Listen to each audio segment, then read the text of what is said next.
daw tayo dyan sa Orfus Market. Magaganda daw ang ano dyan. Nakabox daw. Shopping tayo. $25 daw isang box. Ito gusto ko to. May iba to. May price to. Ito mga 25. Saan? Oh, $25 Per daw. item. Per item. Per item daw $25. Dahil tao, ano yung pricing niya. Ito, Okay, box man o $25 na lang. Oh, $25 daw yung mga to. So, every box daw, itong isang box, $25 lang daw. Ito, $25 lang daw. Kasi ngayon is Saturday.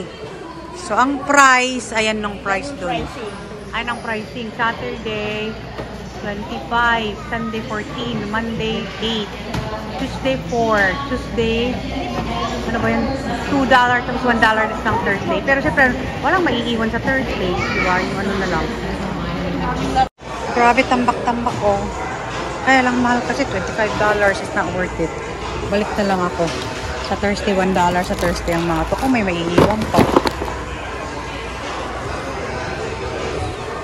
Ayan, may napili na sila oh. Ayan. Kalagay sa kanilang bin. Pero pagpipilian pa daw kung bibilhin lahat yan. Kasi kada box, $25. Tapos kailangan mo talagang i-check kung magkano siya. Kung worth it ba, nababayaran mo ng 25. Pero ako, babalik ako. 15 bucks, wag na ay. 15, ay, wag na. $15 wag na. Tapos ako naman, babalik ako bukas para 40.